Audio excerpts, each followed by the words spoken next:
West of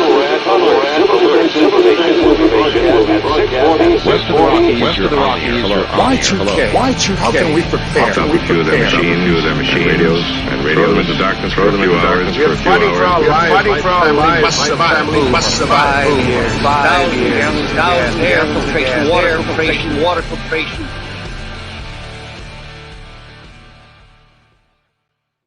Coming at you from the frozen tundra that is East Central Alberta, Canada, streaming live on YouTube, Facebook, Twitter, Twitch, Rumble, and Odyssey. Welcome back to the workshop where we create community, find freedom, promote preparedness, and share success. I am Toolman Tim. Today is February the 8th, 2024. This is episode 423 of Workshop Radio. How are all of my fellow delinquents out there, down under and down over? Good to see all of you. We're going to open up with a rule to live by. We put it into the old spinning machine to see which random one would come out this week. And we've got rule number 9. And that is problems always seem the worst the first time you handle them. This has been something I've tried to share with my girls over the years. It's something that Becky and I learned way too difficultly back when we were first married, and it was simple. When you're young or when you're learning something new, problems always seem the most overwhelming. Now, that doesn't mean by knowing that it's going to make it easier, but what it does is hopefully it sits in the back of your brain and you think, okay, this is the first time I've ever dealt with something like this. Use home maintenance, for instance. How about the very first time you've ever had to unplug a stuck toilet? That would really be bad. Yes, I absolutely know it would be, but it is what it is. Now, if you approach that and you think, okay, this is a really shitty situation, I've never dealt with it before, where do I go with it? Well, you end up just dealing with it. The problem is that the newness of it brings on this incredible anxiety. And if you can embrace that, and I find as you get older, when you know about that anxiety, it's still going to hurt, but it's not quite as bad. You can tell yourself, hey, I've been here before. So for my kids, the first time that they get, say, they're behind on their bills, say they're behind on their phone bill, and they get something in the mail. Well, that might feel like the end of the world to them at that exact moment, because it does. You're scared to death. You're like, I don't know how to fix it.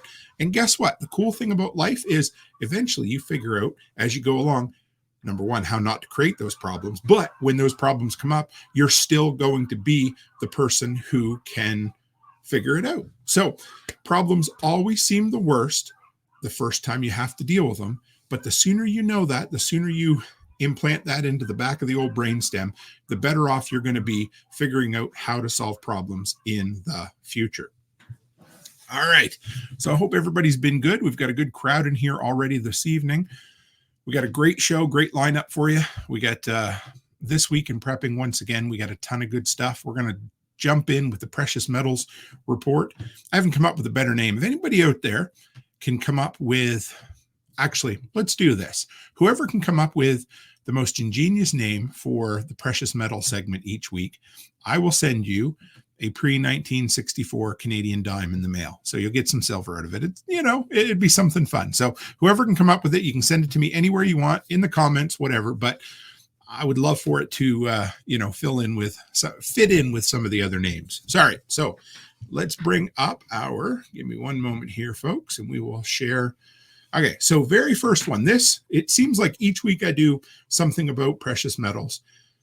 Whatever I touch on ends up getting inspired for the next week. So last week we talked about precious metals. How will they survive in a fire? And that spurred me on to think, well, how do we choose a proper safe for home precious metal storage? So I did some digging and I found this article by Gold Survival Guide, and it's out of New Zealand. So it's very, very close to our good friend Ellen Kerr from Down Under. Good to see you in here again tonight, Ellen. And we got Byron, we got Digger, we got John Palmer, and quite a few others in here. So it's good to see you. So buying a home safe for gold and silver storage. I like this. They give you 8 questions you can ask. Not all of them are pertinent to us as preparedness-minded folk. But the first one is, why can't I just use a small safe to store my gold and silver? And if you were to look down in the basement here, there'd be a safe that isn't much bigger than that. And I guess I get a little verbal slap here because I'm probably not following what I should. But right here it says, a small safe will have thin walls made of low-grade steel and will offer very little protection from attack, often referred to as a tin box. Here's the deal. Beyond that, you ever see those crackheads that back into convenience stores in the middle of the night and they hook a chain up to an ATM and they pull it off and just drag it down the road? Well, some rather ingenious crackheads wouldn't even need to do that to one of these safes. These are, even if you had it full of silver, never be intimidated. Let's back up here a little bit. The ingenuity of crackheads will blow you out of the water. And I'm going to bet that most of them are going to just pick one of those up and run right out with it. They're not even going to bother trying to cut it open. You could with a little chisel or, a $35 Harbor Freight cordless grinder. Any of that would work. But honestly, one of these tiny ones, somebody's just going to pick it up and run out the door. All right. So what do we need? Well, we need a big, heavy safe. We know that, or in theory, especially if you're getting into any amount of precious metals. All right. How about number 3 right here? How can I discreetly install my safe? While installing a safe into an existing wall may not be possible, there's various other methods of keeping it safe. Now, if you go back further, they talk about how, those hidden safes in the wall aren't real safe. Again, man, we're going to use the word safe a lot because they're just too tiny. Knock them out, run away with them. This one here is pretty good. Disguise your safe. Perhaps some furniture will go over it or cover it with a blanket. That reminds me of an old Seinfeld intro many years ago. He used to talk about the safety and security of covering something with a jacket. He was talking about he called a big screen television. It was probably 27-inch at the time. And he parked, of course, in downtown New York. And he's like, I just threw a jacket over the TV. Nobody could see it. So I'm just saying, a great big safe, cover it with a blanket. I don't think it's honestly that great of an idea. Out of sight, out of mind. Don't advertise that you have a safe. I like that better. Again, we'll go back to one of those things that I learned from Stephen Harris many years ago. Security by obscurity. One of those things. If you want to keep things, the best way to keep things secure is the ne'er-do-wells not knowing about them whatsoever. I like that. That's even better. Now, this is a really good tip. I highlighted this. I wanted to share it with you. And if you guys have heard it or done something, throw it in the comments. I'd love to see it. Underneath the stairwell can be a great place. Take the door and the surrounding trim off, install the safe, and replace the surrounding trim and the door. This will take some serious time to remove as well as being difficult to locate. Again, when we go back to our favorite crack heads, anytime you make things more difficult for them, they're more likely to go somewhere else. Again, if you've got a big generator in the backyard and you use big ass chain, well, they're way less likely to run off with them, right? They're going to take the path of least resistance. The law of physics and the law of meth heads, they're about the same, right? But I like that. Tear off all the trim, or even better yet, how about you build a wall around the safe? I like that a lot too. How about this? We talked about this last week. Number 4, do I need an attack resistant or fire rating to protect my gold and silver? Well, just like everywhere, this is a good rule of thumb, and we're probably going to repeat it a bunch over time. But for storage of gold and silver, consider attack resistance first and fire rating secondary. But it's a bonus if you can get it. So don't worry so much about fire. Worry more about the ne'er-do-wells, right? There you go. We're going to talk a little bit more about this. We got some comments from last week's episode we'll deal with down the road. That safe right there, that little Sentry safe, I've got an old style dial one. And yeah. Number 6, what is the cash rating on a safe? I learned something new. You folks are going to learn something new. Some of you are anyway tonight. Didn't know this existed. Now, again, OPSEC, operational security. This may or may not be something you're worried about. I kind of like the idea because I'm a big believer in having insurance for as many things as I can, as long as it makes financial sense. I'm okay with an insurance company knowing I have precious metals if it's going to cover my ass if something happens. Simple as that. So what's a cash rating? It's for insurance purposes. It refers to the level of cover that a particular safe is rated for in terms of cash contents. When buying a home safe for gold or silver, genuinely this value is the same as for cash. To achieve this, the insurer will require a certified safe, for example, a CEN standard or an ASNZS standard. The harder it is to break into, the longer it takes, the higher the rating. So I don't know what all's involved in this process, but I'm sure it's involving contacting your insurance company, but also take a minute, look at your safe rating and find out, hey, if this is something I'm going to be worried about, it might be worth talking to insurance. Just have the conversation. You can have a hypothetical conversation. You can be like, hey, if I possibly had $3 worth of silver in a safe downstairs, is it possible to insure it? Simple as that, right? There you go. All right. Number 8, can I just buy a secondhand safe online to store some gold and silver? This is an area that I kind of disagree with this article. I'm a big fan of buying secondhand stuff, especially things like safes. If they're still kicking around and they've been around a long time, they were probably built like a brick shithouse. And the older ones tended to be heavier. We had a floor model safe at Home Hardware that basically took 8 guys to get it out of the building when we finally swapped out for a new one. And the new one was piddly compared to it. But here's what Gold Survival Guide says. With a secondhand safe, you don't know its life and its history. How's it been treated? Has it ever been breached? Has it been serviced regularly or at all? I get that totally.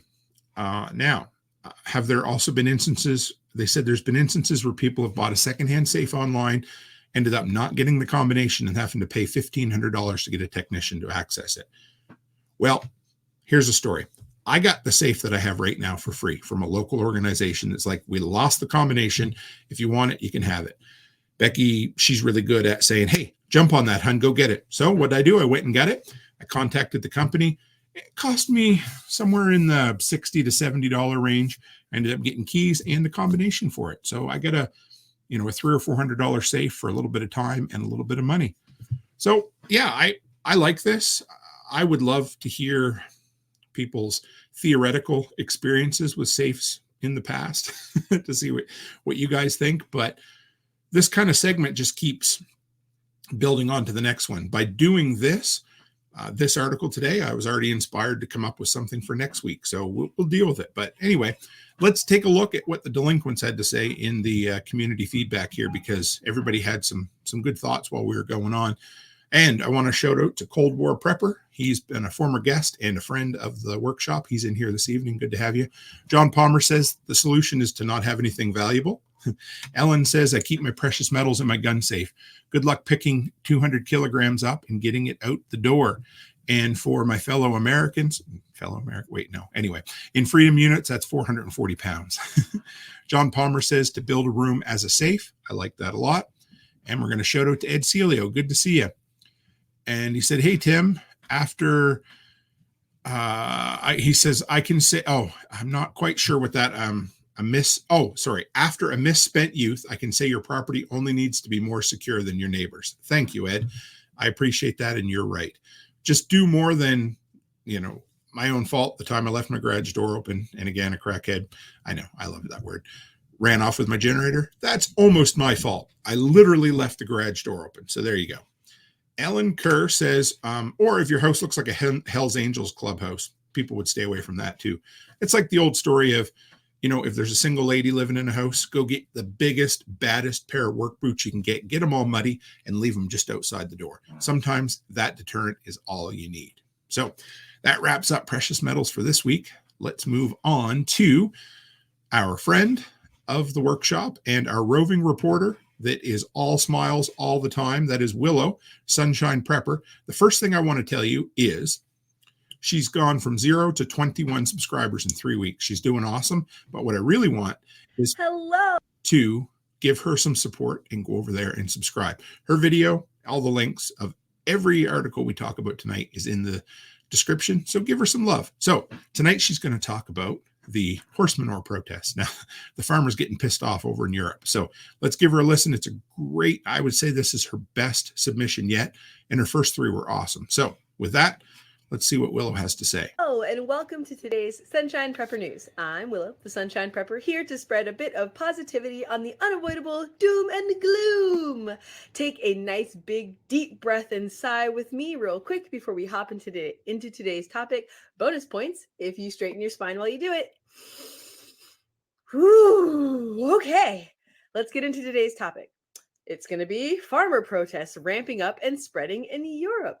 I remember when it was just the Netherlands. They started protesting in 2019, and then their last major protest was in March, right before their elections, and their work has finally resulted in some political change.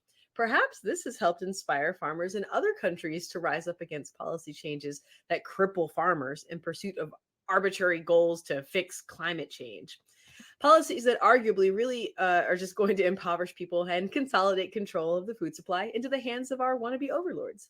So, while the Netherlands might be done protesting, the torch has been passed to Germany, France, Italy, and Spain. Between them all, I think I've got to give a round of applause to the French farmers for their effective use of manure on government buildings and possibly also politicians' homes. I think it's just public buildings, though. They're also blocking roads with piles of tires and piles of dirt and really making sure that the government knows how they feel about this green agenda.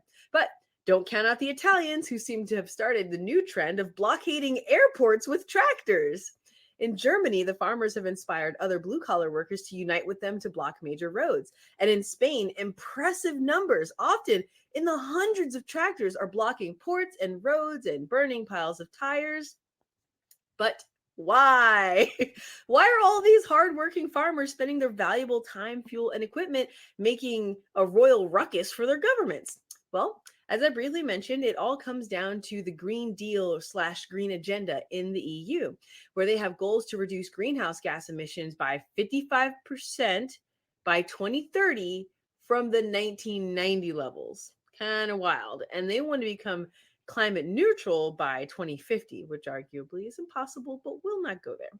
Different countries in the EU are approaching this in slightly different ways, like focusing specifically on reducing carbon or making their fight be with nitrogen. And using Germany as an example, they botched their budget around the pandemic stuff and are trying to fix said budget by dropping funding that supports agriculture.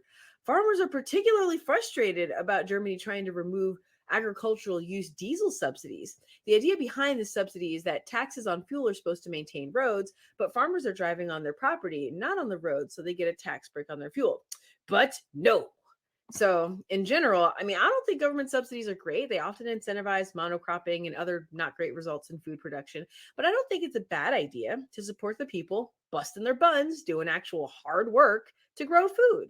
So what can you and I do about any of this?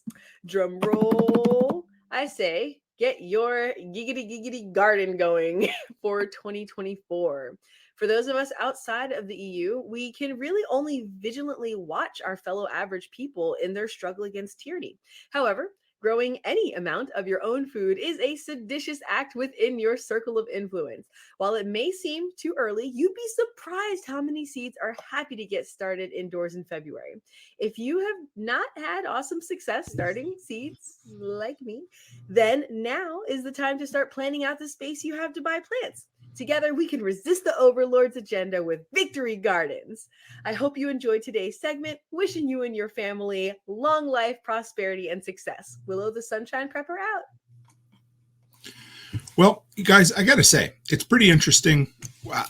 So I put a lot of this show kind of comes together throughout the week. And whenever I see an interesting article, I kind of bookmark it and I add it to where I think we're going to go this week. And this is the second time now that Willow has come in with something that is kind of a lead into another topic that I want to talk about. And that is simply some of these arduous or draconian measures that governments are passing in the guise of climate change protection, whatever you want to call it. And I love that she took the time to share this because I always crack up at the Europeans' I guess, insatiable lust for protesting. And of course, also their interesting methods that they love. The fact that they're, spraying cow shit everywhere. And oh man, it's hilarious. Now, here's the thing, guys. I seen an interview with Jordan Peterson the other day, and he goes, you know what? The easiest way that I had people to stop protesting at my events, I just started holding them in the morning, and the folks that were going to protest just didn't bother showing up. Now, this is kind of the opposite of that. How bad have you had to screw up as a government to cause farmers to spend 1 penny more than they need to come out and protest against you? How about, farmers are typically busy as all get out, dealing with crops and animals and the whole works. Also, I've never met a farmer in my life who isn't cheap, who basically has to be held to the fire to spend an extra penny. Can you imagine the fuel it takes to bring those massive tractors to the city and to protest the way they are? When you are pissing off the folks that make your food for you, heaven help you. Shouldn't you have learned years ago that if you piss off a worker at McDonald's, there's a good chance they're going to spit in your food? And if you piss off a farmer and they decide to stop growing, heaven help all of us. Anyway, let's move on to Stranger Than Fiction, folks. And this is a good one. We got So first story I got for you this week leads right in from the one that Willow just talked about. And this was 100% a request from Chris Dixon last week. I was talking about, I try to pick 3 stories, and I'm going to try to be a little more solutions based as I do this. I realized that the first few weeks, I just kind of talked about the story and didn't really delve into how does it affect us as preppers and what can we do to make our lives better in spite of this bullshit that goes on in the world, right? So here's the one. This is the University of Michigan study finds most urban farms have greater carbon footprints than conventional agriculture. So we're going to dive into this a little bit. I have the study. I may do a deeper dive into it later on, but I want to talk about this. This is from the Michigan Daily. And this was one that I guess Jack Spirko took a big dive into last week as well. I haven't heard it yet, but this is one of those articles that when you read it, the title jumps out at you. And this is one of those that the news loves to push because it is, well, it's scary. I don't know if that's the right word, but it's attention grabbing. And it's one of those that really catches your eye when you start reading it. But you're like, that can't be right. And let's dig in because this isn't nearly as cut and dry as we might think. And once again, it's the idea of climate change action under the guise of let's make the world better, blah, blah, blah. All right. A recent study analyzed the carbon footprint of urban agricultural sites in comparison to their more conventional agricultural counterparts. Now, here's the deal. Most folks, they read the headline, they share the article, and they move on. Right here, very first paragraph, second sentence. The study found that while 43% of urban farms have a smaller carbon footprint than conventional farms, so right there, half of all the farms, or 43%, you could basically call that half of all urban farms have a smaller carbon footprint than the big industrial ag. Okay, right there, that already takes a huge deflation in the wind on the sales of this article. So right there, you've already eliminated half of it. Okay, keep going, Tim. Food from the remaining 57% of urban farms and gardens leaves a significantly greater carbon footprint, up to 6 times greater than conventional farms. Okay, there has to be more to this story. Here we go. The researchers studied, and this is only paragraph 2, folks. This isn't like bottom of the barrel. You know how they love to leave things to the end. The researchers studied environmental impacts of 3 kinds of urban farms: high production urban farms, volunteer-led community gardens, and individual gardens. Okay, so they looked at those 3. Cool. There's some things missing there, and if anybody else can catch what they're not talking about, throw it in the comments, but we're going to keep going. The primary contributor to environmental impact was here. Okay, so first off, 43% had a lower carbon footprint. All right, now here's the next kicker. This is where those 57% come in. The primary contributor to environmental impact was infrastructure on the sites. It was not the growing of the vegetables. It was the infrastructure. And if anybody didn't catch that, I'm going to say it a third time. Infrastructure. Here it is. The things that people build in order to enable food growing So that could be raised beds, pathways, or garden sheds. So again, we are dealing with an urban setting, and we're dealing with folks who want a pretty backyard. We're dealing with folks who would probably already have a gorgeous backyard to begin with. And so they're looking at all of these other inputs like, hey, I like that really nice poly shed that I bought from Costco. So we're going to include that in the carbon footprint of how you grow your vegetables. Are you seeing it here? All right. Pathways. So stones. You got to have pathways to walk to the garden. Well, you're going to have a pathway in the backyard either way. You're going to have a garden shed either way. Raised beds, 6 of one, half a dozen of another. We got some solutions here, but I want folks to realize that these scary headlines aren't always as true as they like to lead them to be. A couple of years ago, when there was that big story about how half of the grid was on the verge of collapse because of certain shutdowns, and it was a scary looking report. Well, it turned out they put that report out every single year, and guess what? It wasn't any different. It just caught traction that year. So the person who put the survey together said they also said there are lesser but still substantial negative environmental impacts from certain supplies such as compost and water irrigation.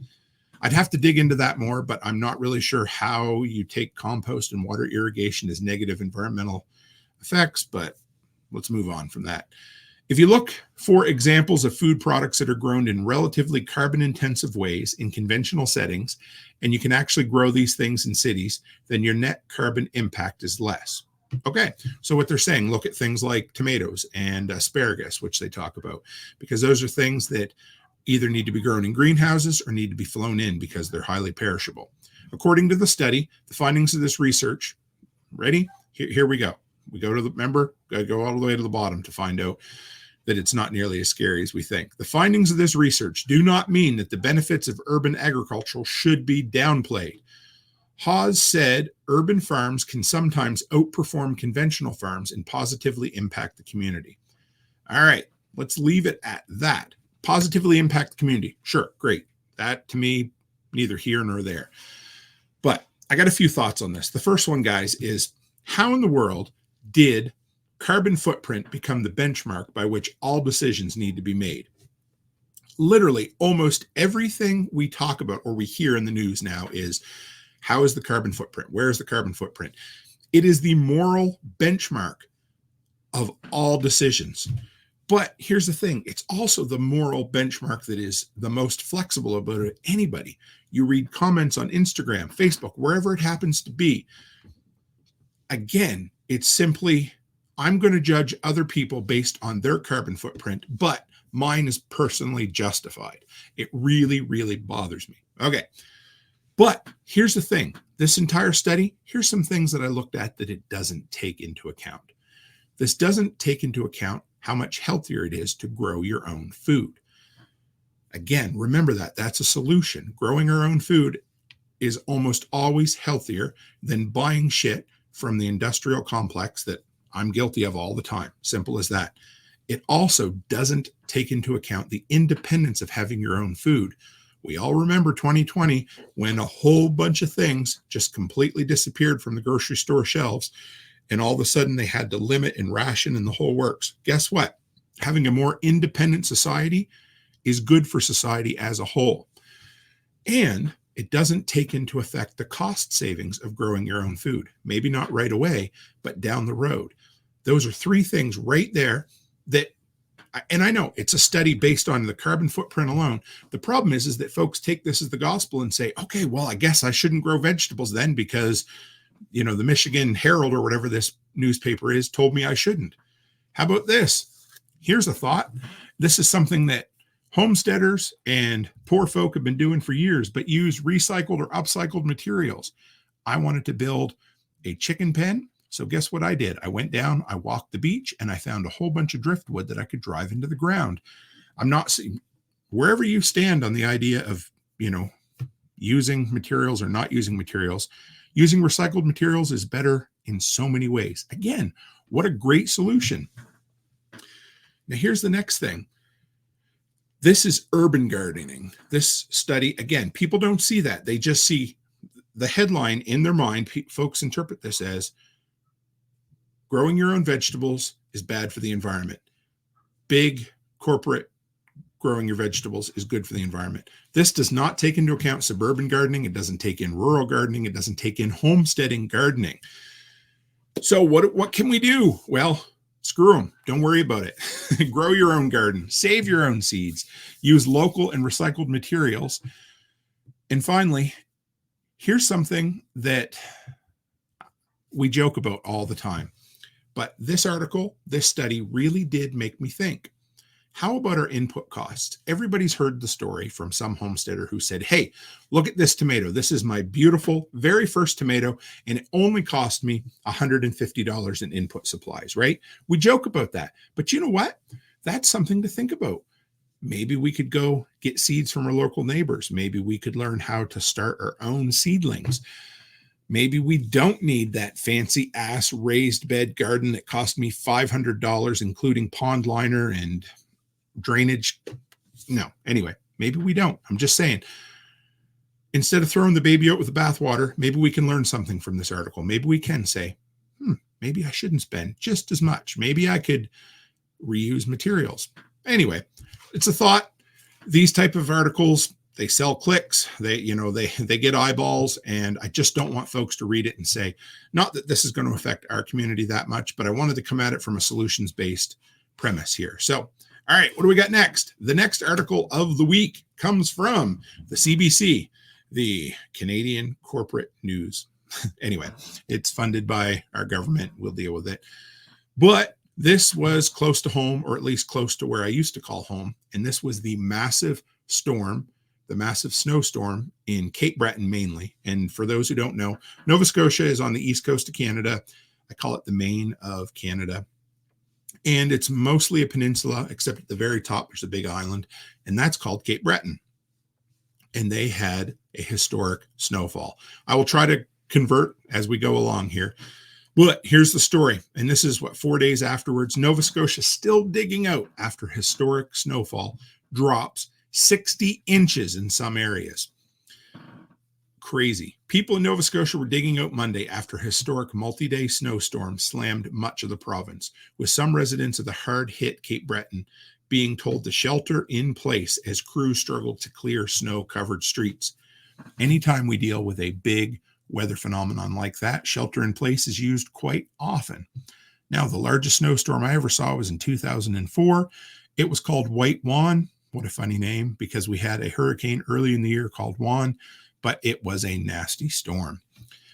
That was 4 foot of snow with some drifts that were 10 or 12 feet high at times. But this one was even bigger than that. But it wasn't the entire province, at least not that bad.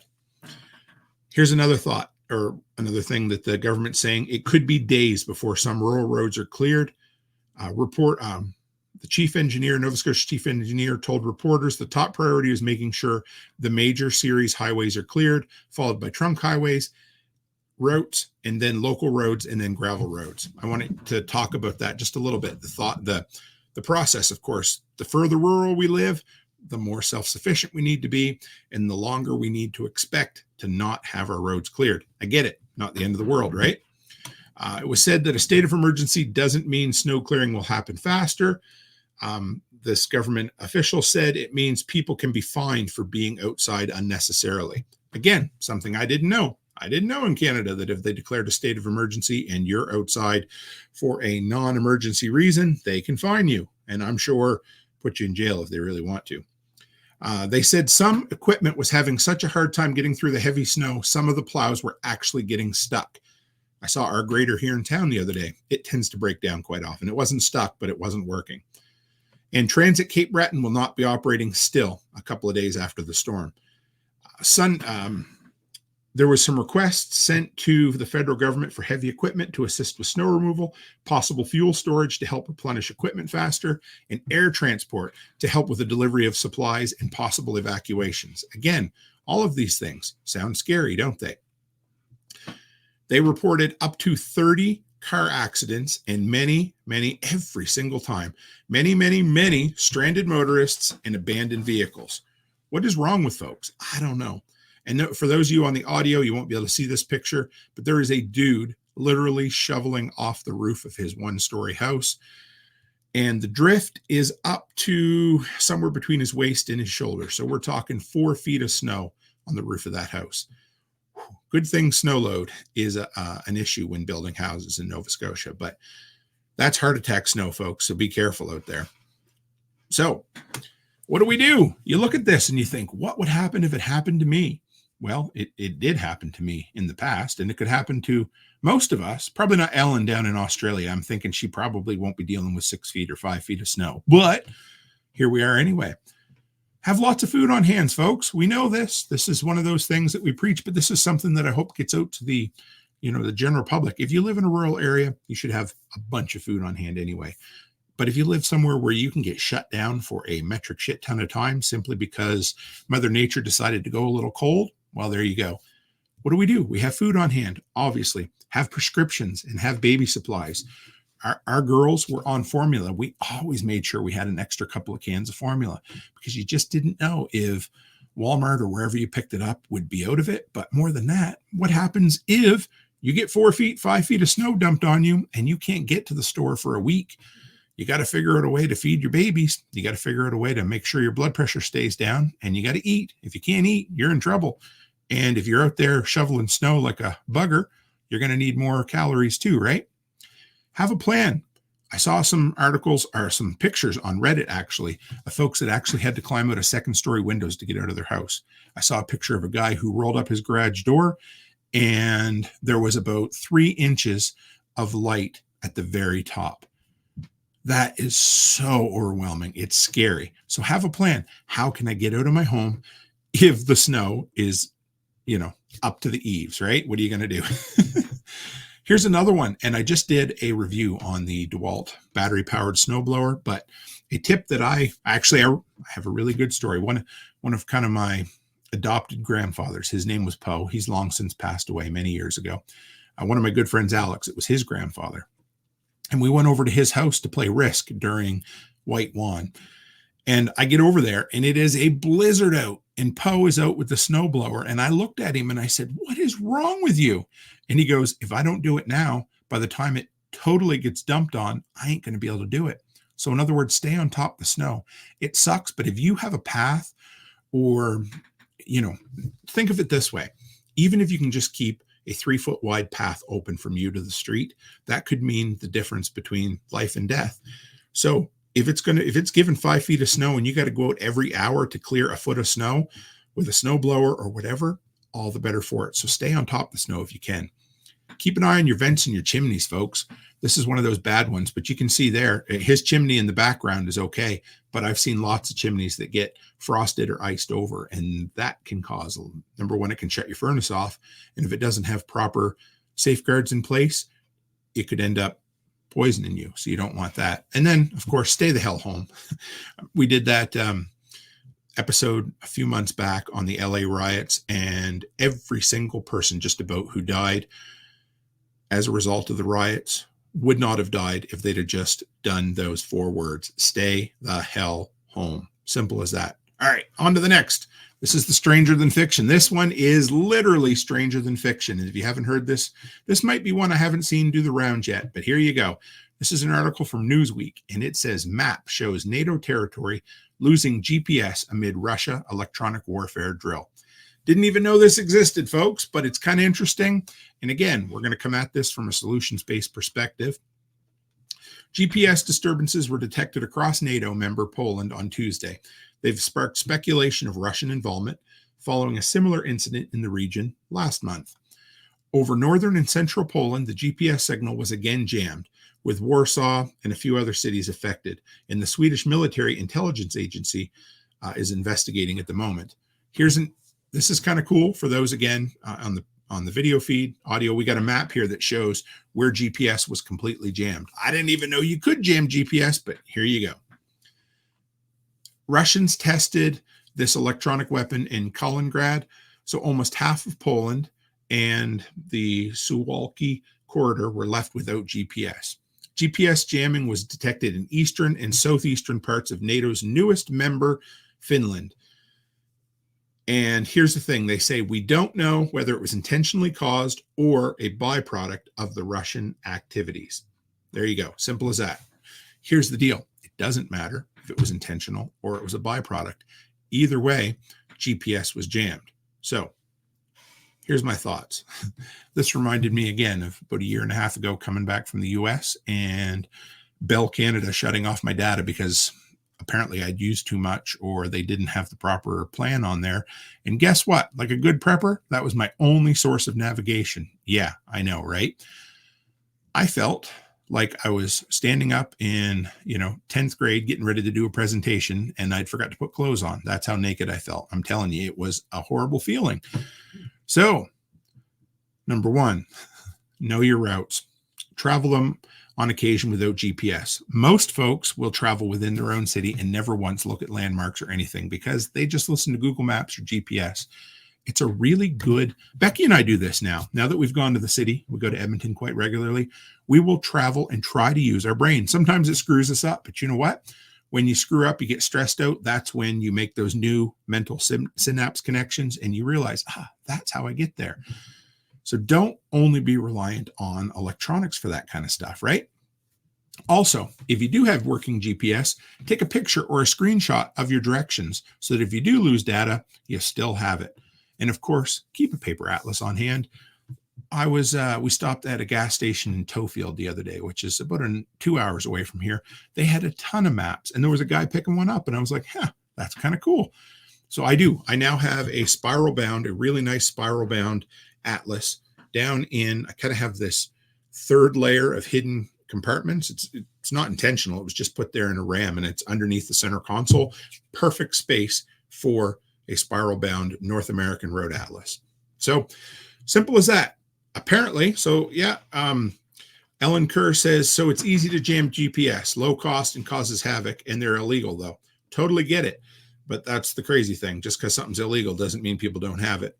But this is a massive electronic weapon that Russia's using. And apparently they've been using it to try to jam, GPS guided missiles and that sort of thing.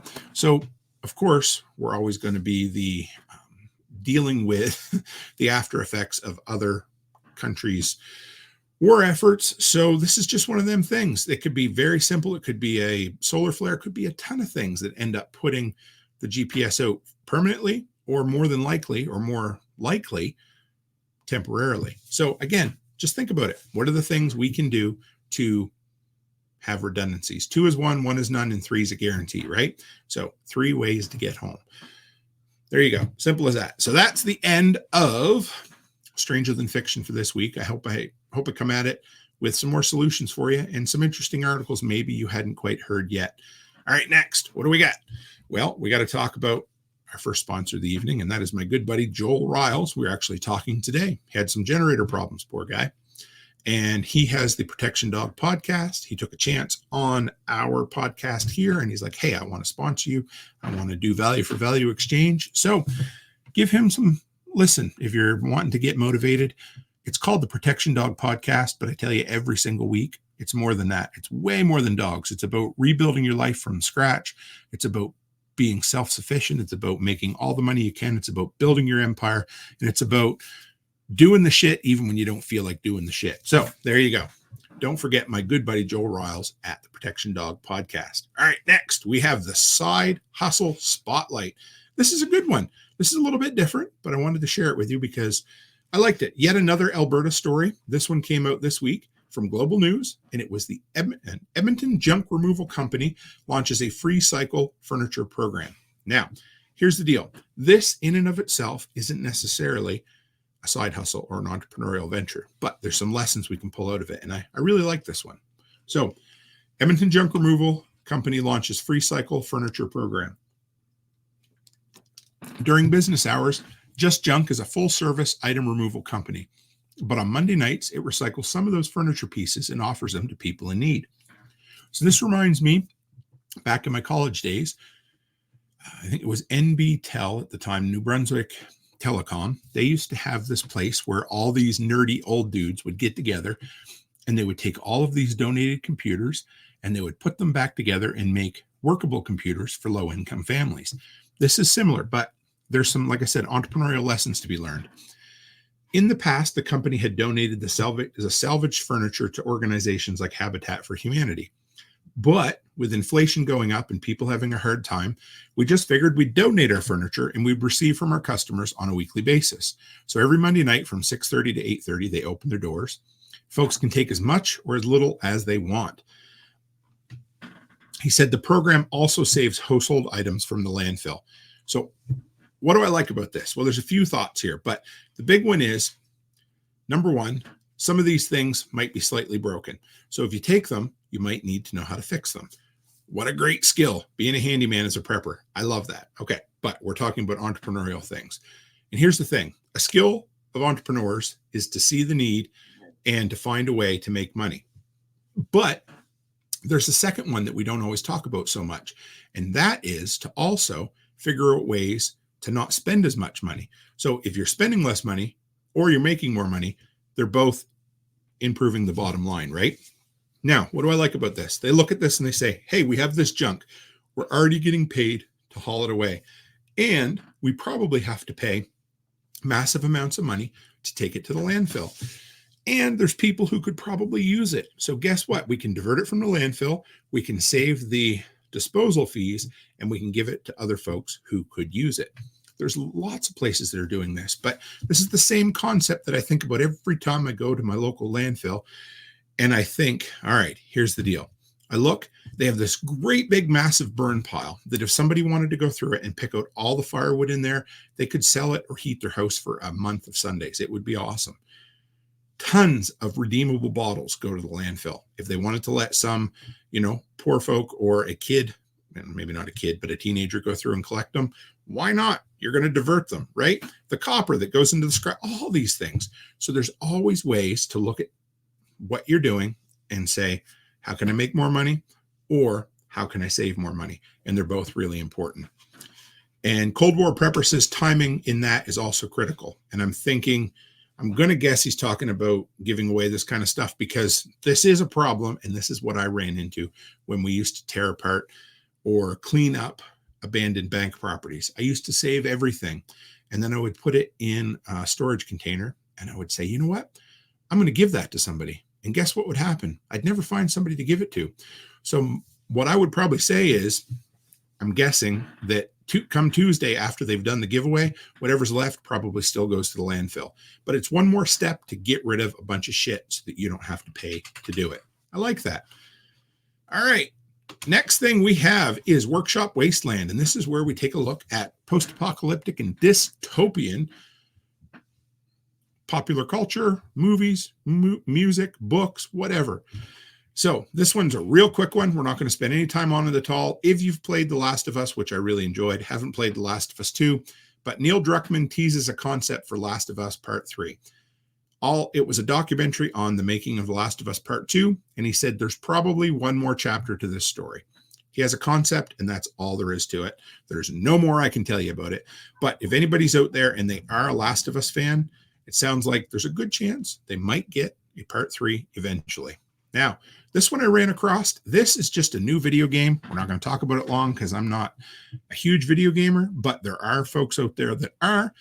And this is a game on Steam called New Cycle, not News Cycle, but New Cycle. And here is the blurb. New Cycle is a city building game with focus on survival. After an apocalyptic series of solar flares, human society has been thrown into disarray. Establish a settlement and develop it all the way from humble beginnings to industrial metropolis. All I wanted to share was if folks are into like the Age of Empires world building game, this is a kind of steampunk post-apocalyptic version of that. So if there's folks out there that are like, hey, I'd like to test my world building skills, this might be something to check out. All right. Now, the big part of this week in Workshop Wasteland is The Mist. How many of you, or if anybody out there has ever seen it, it is definitely one of my favorites. It definitely falls under the apocalyptic movie framework. And Becky and I sat down and rewatched it a little while ago. And so what I'm going to do in this segment is, if I watch new movies, I'm going to give you a 2 or 3 minute review of them. But if I watch classics, I'm going to do the exact same thing because this is one of the best apocalyptic films ever made. If you haven't seen it, do yourself a favor when you have a time. a time. When you have a time, I sound like an Italian it's a Mario. When you have a time, then you should probably, well, no, anyway, give yourself some enjoyment and sit down and watch it sometime. But all right, so my thoughts on The Mist and why it is literally a classic apocalyptic film. Number one, this thing gets going fast. There's maybe 3 minutes of buildup of an early storm, and then boom, you get right into the action. You might not know what the action is, but it happens real quick. No power, no radio, no cell phone, no payphone. What? Everything gets blown out, almost like an EMP. It's not an EMP, but real quick, you realize shit's gone sideways. And I like that. You got power trucks going, you got the military, you got fire and police. You find out that leave for the military base has all been canceled, and there's this really creepy Silent Hill type siren. You know things aren't good. This film has probably one of the most perfect scripts. There's very few words that are wasted, and the way it's set up through 3 acts, and we're going to talk a bit more about it, it just has one of the tightest, most enjoyable scripts. I love seeing classics done like this. I'm a huge fan of confined space films. If you haven't heard me talk about this in the past, I love movies like Pontypool, where the entire thing takes place within a radio studio and you're hearing about the apocalypse happening in the background. There's something claustrophobic and intimidating and anxiety inducing in these closed kind of confines. So for some reason, we now have a completely different movie playing up there. That's great. So, all right. The ending, I'm not going to spoil the ending, but the ending is as bleak as any movie I've ever seen. Frank Darabont, who also did a couple other Stephen King classics and wrote the first season of The Walking Dead, actually rewrote the ending to The Mist, and Stephen King patted him on the back and said, man, I wish I'd have thought of that. Sound design, or lack of sound, is incredibly creepy in The Mist. They do the old, hearing things instead of seeing things, and it's super impactful. Also, the tempo of the film is great. You get these long, quiet sections, and then all of a sudden, all hell breaks loose with action. And it must be similar to being a police officer driving around, 8 hours a day, nothing happens, and all of a sudden there's a high-speed police chase. It's that kind of thing. It's got a 1950s monster movie vibe to it, and I love it. The acting is over the top on purpose because it is dealing with or trying to pay homage to the old 1950s monster films. There's actually a black and white version that was released, I believe, in theaters on the 10th anniversary. I haven't seen it, but I think this movie would really, really be done well in black and white. What I really like more than anything is the psychological and the sociological themes of this movie. They really quickly, the folks in there kind of devolve into 3 groups. You've got your realists, your rationalists, and your religious. And it doesn't take any time at all to see how quick society would collapse and how quick they would reform into these little cadres of folks. I love it. There's a great quote in the movie that sums up the entire theme of the film. And it says, sure, as long as the machines are working and you can dial 911, but you take those things away, you throw people into the dark, you scare the shit out of them, no more rules, and you'll quickly see how primitive people can become. Yep, I'm a big fan of the unknown. And in my limited experience with films, when you don't see the monster, it's more scary than when you do. Now, the downside, I'm going to say the CGI looks terrible on purpose. It looked dated when it came out, but that is one notch down for sure. And where the film falters a bit is in the showing of the thing. So you will see all of these crazy creatures and stuff. I don't think it was necessarily needed. I think the film could have been done really well with almost never showing any of the monsters. But there you go. I had a note here. I'm going to leave that out because I don't want to spoil the ending. But Hitchcock, here's 2 quotes from Hitchcock that I love. He says, suspense is like a woman. The more left to the imagination, the more the excitement. And then he said, there is no terror in the bang, only in the anticipation of it. That is one of my favorite quotes of all time. In other words, the monster you don't see is scarier than the monster you do. I give it 4.5 out of 5 stars. It would be a perfect film if it showed the monsters less and the CGI didn't suck donkey balls. Other than that, it's a perfect apocalyptic film. If you've never seen it, do yourself a favor. Make yourself an old-fashioned, sit down on a snowy Saturday night and watch The Mist. Just be prepared to be slightly broken in your spirit because that ending is a gut punch, folks. All right, moving right along to one of my most favorite titled segments of the week, and that is I Read It on the Internet. So this is where I go to our preppers on reddit.com. And if you haven't been there, we've talked about it. And I pick the most interesting article or the highest trending post of the week. This is a good one. This is by user Simple Witch. And the question was posed, why do you guys have kids? I have so many friends trying to have kids or kids on the way. With everything that is going on, I don't understand why anyone would want to have kids right now. I know it's not reasonable to live in fear. My heart tells me it's okay to have kids. Maybe nothing will happen, but my brain tells me it's the worst idea ever. There's this lingering threat of war, terrible climate change, and so on. With a lot of luck, maybe we won't be affected by anything major in our lifetime, but our kids will be 100%, won't they? I feel like it's so irresponsible to make kids just so they'll suffer in a few years. Maybe I'm wrong. I just can't imagine actively trying to have kids and never think about the future and what scientists and experts say. Well, anyway, my mom told me I'm selfish for not having kids anyway, so we'll get into that. But I just wanted to share that is a common thread amongst preppers and non-preppers alike, and especially the older Gen Z generation. As they get older, a lot of them don't want to have kids because they have been spoon-fed an entire diet of fear since the day they were born. And damn it, it's sad. It makes me sad.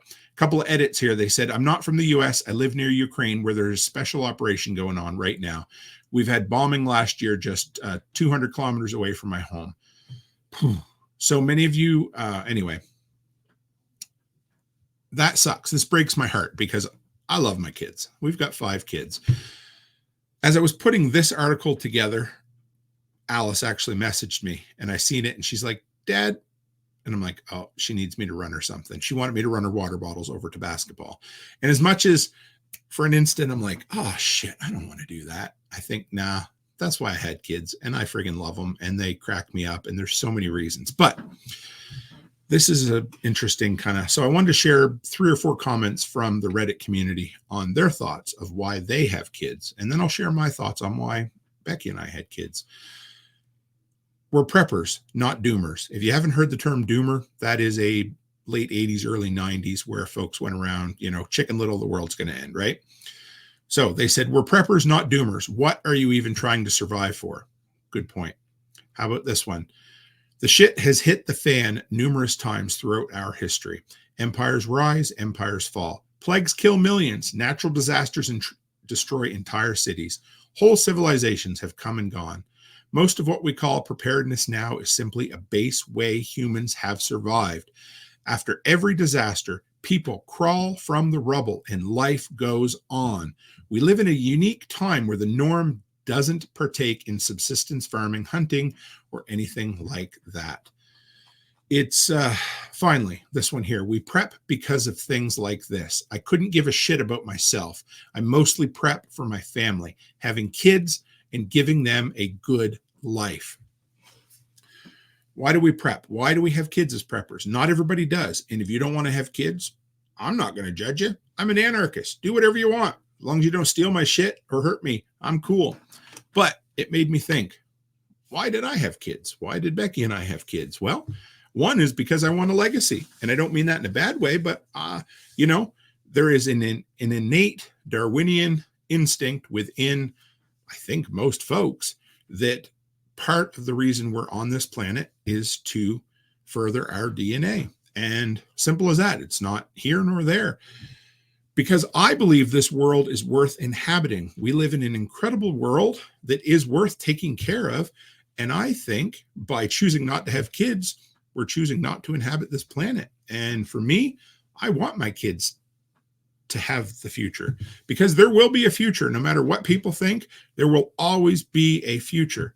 And I hate when people think there isn't. And I don't want people to think that because good shit, bad shit. There was that quote that I love from C.S. Lewis that everybody was quoting during COVID. And he was asked by a student, how can I do anything? I'm paralyzed with fear, with the fact that we could be annihilated tomorrow from a nuclear weapon. How could I do anything? And he looked at them and he said, listen, don't you think that folks who lived near the Vikings were constantly in fear of being annihilated by a Viking ship showing up, or by the Black Plague or the Black Death? But folks still had babies, because that's what we do.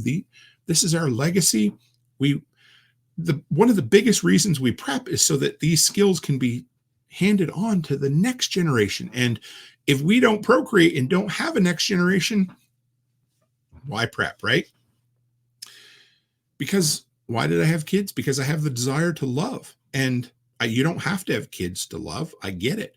But there is something incredibly special about having kids, and about seeing them succeed, and about getting to live life a second time. Because first you go through high school, and then you get to help your kids go through high school. You get to watch movies with your kids for the first time that it's like watching them again for the first time. And there is nothing, anyway, the desire to love your kids is innate. And it is something that until you experience it is indescribable. And because I want to have my kids around, and hopefully grandkids if they decide to, when I'm old, because I don't want to be lonely. I want to have, I want my kids to come by once a week and take me out for coffee and push me in my wheelchair. Maybe that's selfish. I don't know. But I want my kids to inherit this world. I want my kids to be happy. I want to impart in them all the skills that I have spent all these years learning. And I want them to impart those skills in their kids.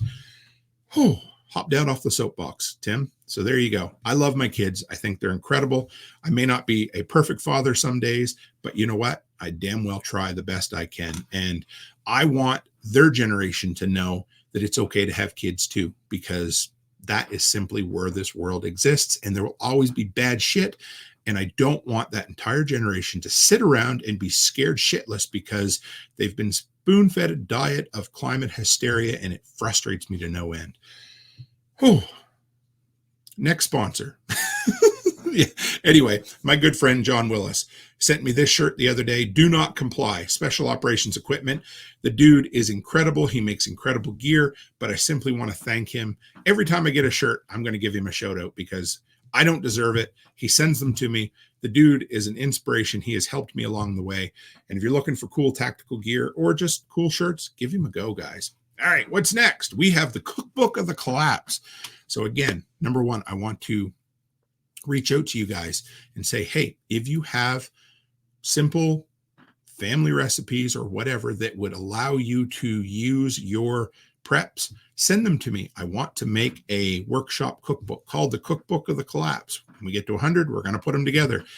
Today's episode. What are you, Tim? What is this, like Saturday morning cartoons? Anyway, today's recipe comes again from Jim Tubbs. He sent one last week, and this one goes along with it.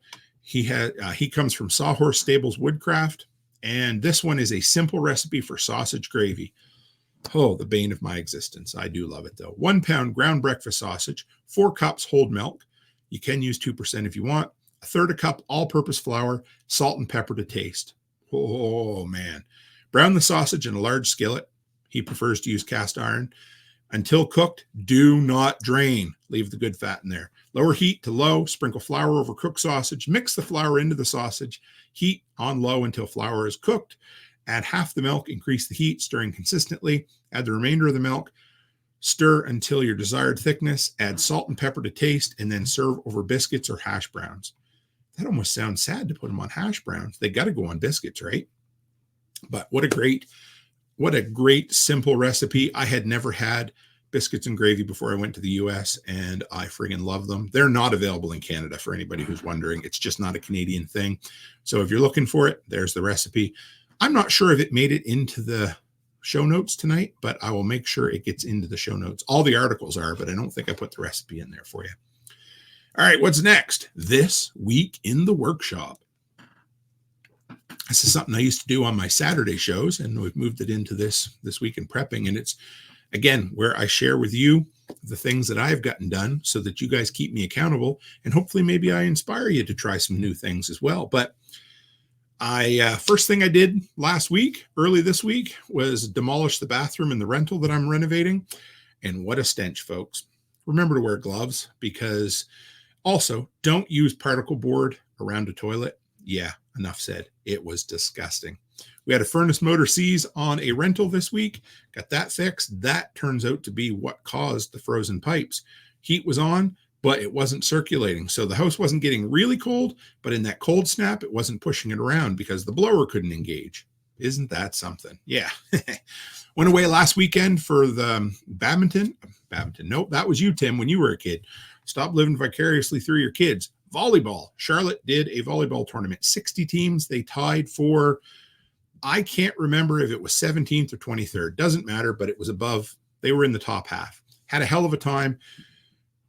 It was just, yeah, that's where the kids make their memories. So if your kids want to do sports and you can afford it and you can make it happen, it's a hell of a good time every so often.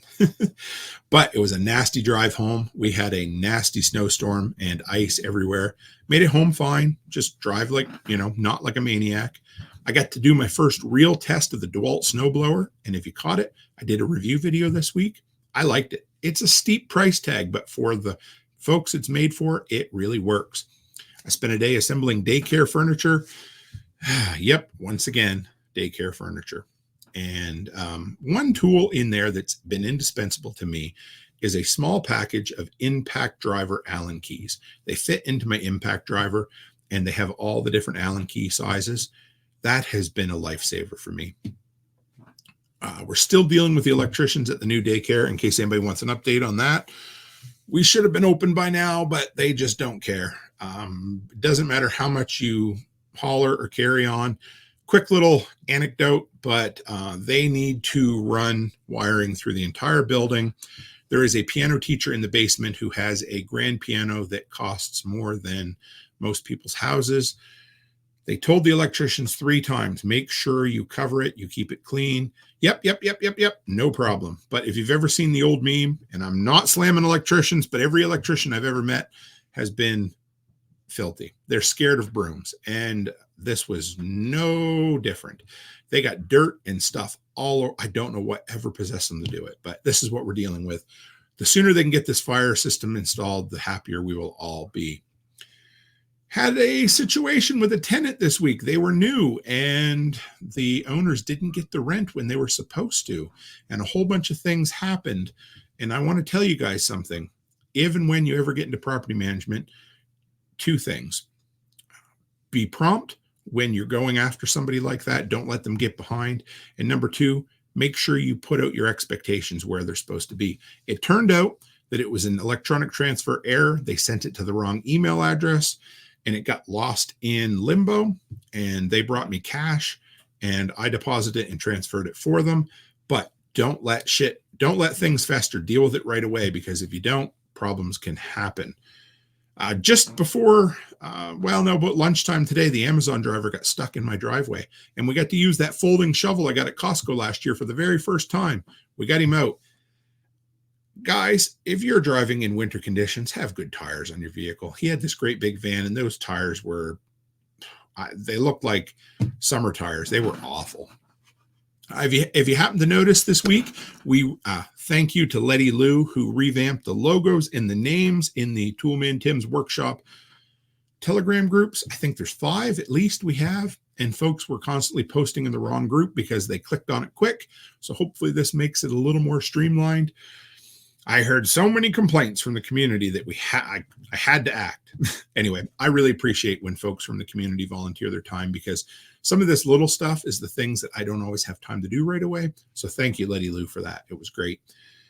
What do we have this week for a video? Well, we had the 7th edition of Delinquent Gully Chronicles. And of course, we had the new review video for the DeWalt snowblower, which I loved. And next Friday will be the next edition of the Post-Apocalyptic Book Club. I believe this will be the 4th segment of 3 chapters in Ayn Rand's. Atlas Shrugged. We've been reading through that for those who don't know. And it's been a good time. So join us. If you want to be part of it, you can chat along through the Telegram group. You can chat along through the YouTube channel, or I will give you the link and you can come on and talk with us live. All right. What do we got next? Let's move on to the creator spotlight. This is a good one. I like this one. And right here. So each week I share with you guys somebody or some creator that I've been digging recently and I think would be a good asset to the prepping community. So I've been doing some, actually, in the last segment, I forgot to mention, I tried my melting furnace for the first time the other night. Failed miserably, but it's a learning experience. So I've been doing a lot of precious metals watching on YouTube. And this dude here, Silver Dragons, I don't know why he only has 196,000 subs, because his stuff is awesome. But what do I really like are his channels, his videos right here. So this one, for instance, Bullion Dealer reveals worst silver to stack. His videos aren't clickbait, but what he does is he has a local coin shop, bullion dealer, where he goes in and he interviews them. They're about 20-minute videos at a time, and they do deep dives into silver and gold and precious, all of it. It's awesome. I have learned more from these videos in the last week or two than I've learned in my entire life about precious metals. So check him out. It's Silver Dragons on YouTube. His video link is in the description tonight, and awesome. I love it. Been one of the best. All right.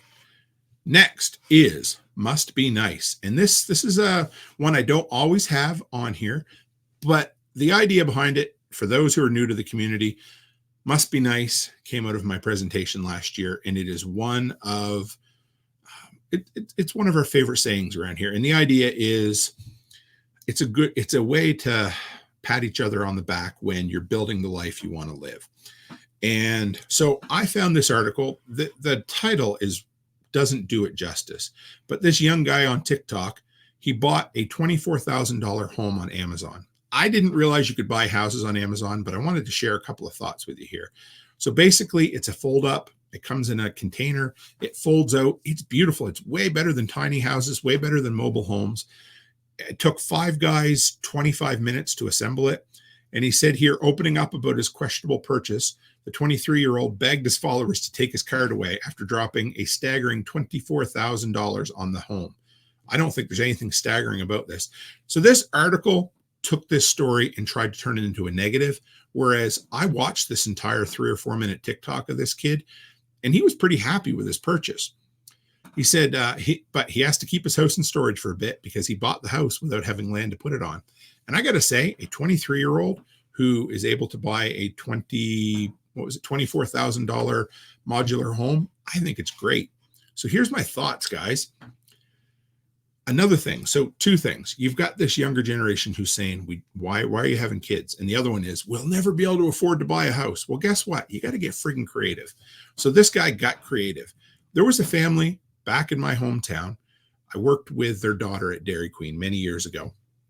They told the story that they didn't have the money to build an entire house. So they built a basement and put a floor on top of it. They lived in their basement for like 8 years before they could afford to build an entire house. They figured it out. And then the first thing people say is, well, guess what? You can't build a basement and live in it anymore. Well, you might be true, but you know what you can do? You might be able to save up and buy yourself a $24,000 modular home, keep it in storage until you can figure things out, and then you can put it on land. I know, what a novel concept, right? But I love it. Thinking outside the box. I love seeing this Gen Z buy a house and he's like, hey, I don't have land to put it on yet. That doesn't matter. I'm buying it and I'm going to figure it out. Right now he's paying $150 a month for storage fees. Big friggin' deal. But here's the thing. These houses are kind of cool. They let you be mobile. You can set them up you can just put them wherever you want. And then if you're tired of where you are, fold it down, take off, and you're all good. I love it. Absolutely love it. It's making home ownership affordable for the young people who are having trouble thinking they could ever even buy a house. Crazy, isn't it? I love it. I love seeing these kids. I have this huge optimism for Generation Z, and I'm just going to leave it there. I know like I said, they've been given a whole bunch of bullshit over their lives, but they're doing it. This kid's doing it. And then I also think these foldable houses from Amazon could be really cool second property options. Or say you've got people that are going to be staying on your property long term, it would be a really good bug out / cabin for your family. So yeah, love it. All right, I want to pop back into the delinquents community. What do we got here? We got a couple different comments, and then we're going to dump into the community nail bag. I see Chase Peoples in here. That's Chuck's son. Good to see you. And he said, hey, Tim, just found out you're coming to the Kentucky Sustainable Living Festival. Shh, it's still a secret. But yes, I'm absolutely going to be at the Kentucky Sustainable Living Festival. And I can't wait to see everybody there. It's going to be great. That's coming up quick. It's toward the end of March, but I'll have more details here right away.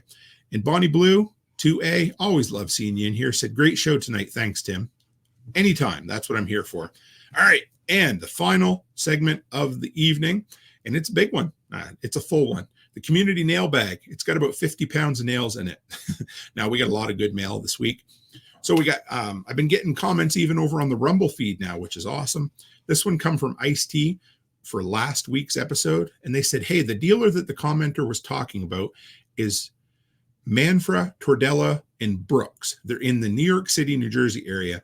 They're the only dealer in the United States for Pamp Swiss. And we talked about Pamp Swiss last week, and they're the ones that have the certified silver from their bullion dealer. Anyway, it's really neat. And they said there's a substantial minimum and tax involved, but they're the only option for new gold bars from Pamp Swiss, which is the most reputable for bars. If you buy coins, make sure you buy them directly from the mint.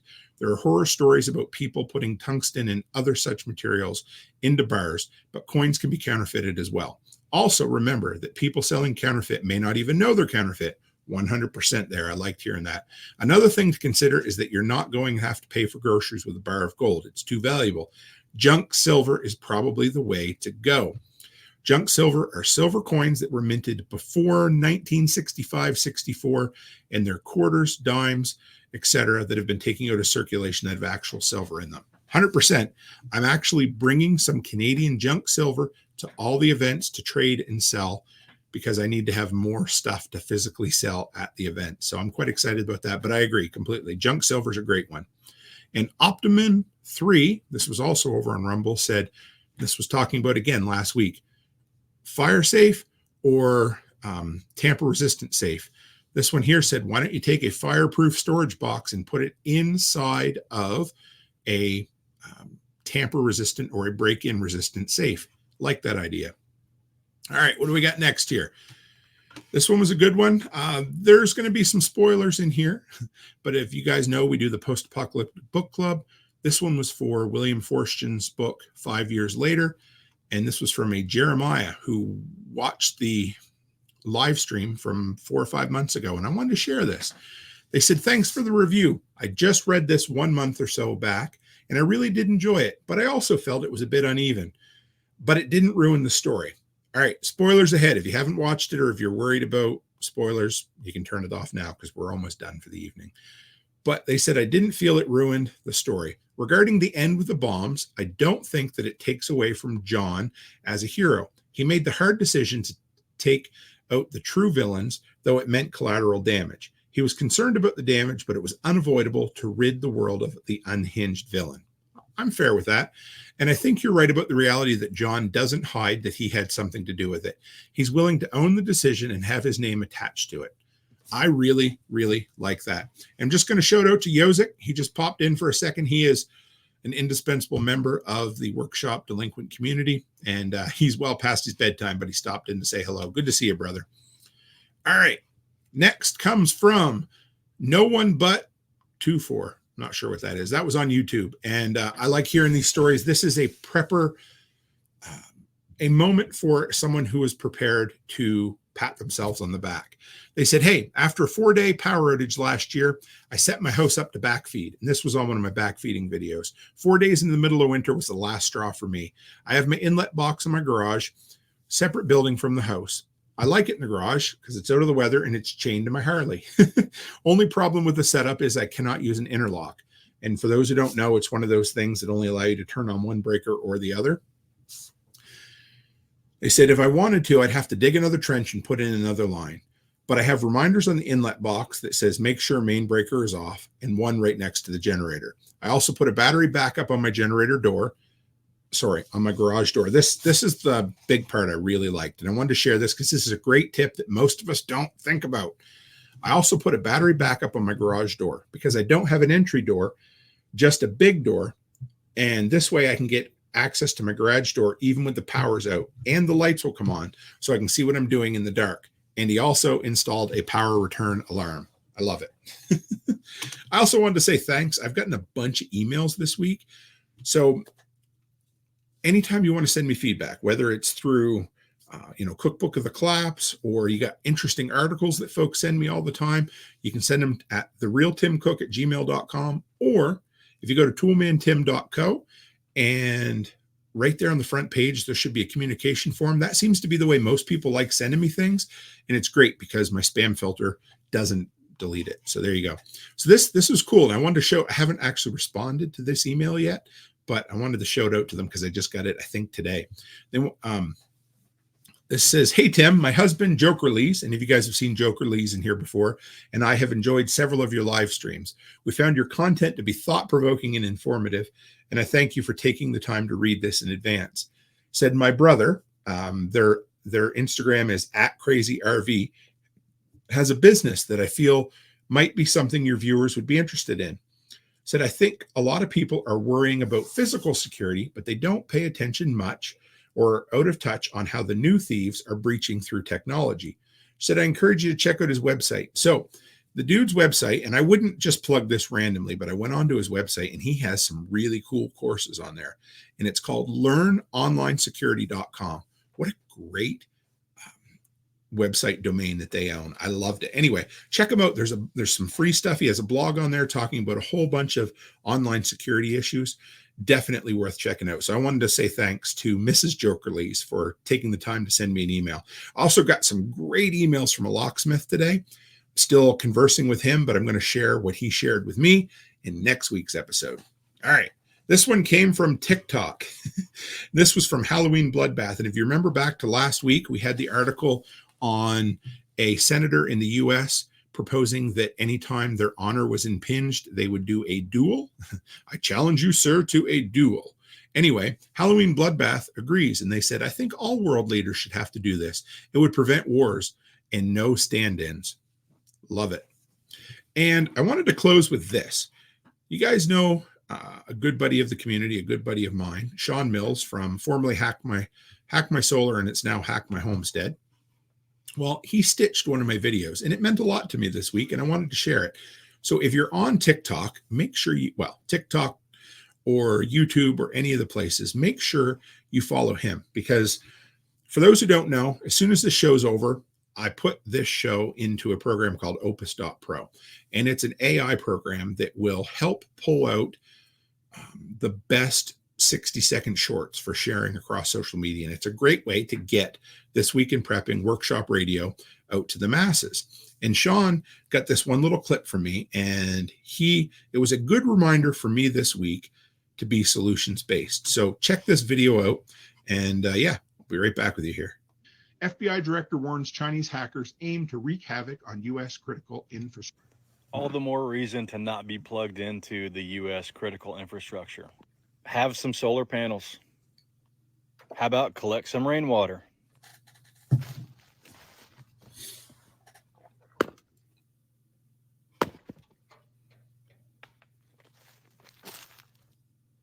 Process your own firewood. Long-term food storage. Short-term food storage.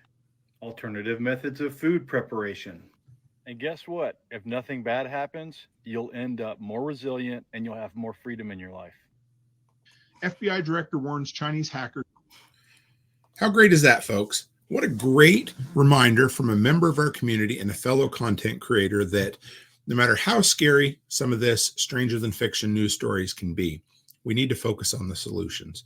And I wanted to close with that because what a great reminder. I loved when he was chopping firewood. They say, firewood is the only heating source that will warm you twice. Once when you chop it, and the second time when you burn it. How great is it? He had a little rocket mass stove or a rocket heater there. All of that. Store And the beauty of all of these solutions, storing rainwater, long-term, short-term food storage, is this. It makes our life better. It makes us more resilient. Whether an environmental crisis happens, a storm of epic proportions, the gods decide it's going to be the coldest winter ever, any of these things we do makes our life better, whether it happens or it doesn't. So remember that. Take it out into the world. Remember that this week. Look at things through a solutions mindset. And remember, if a problem comes up, what did I say? The first time you have to deal with a problem is always the hardest. But remind yourself, I've been there. I've done this. I can do it again. Now go out, make the world your bitch, build your empire, and as always, stay happy, stay healthy, and have a great week.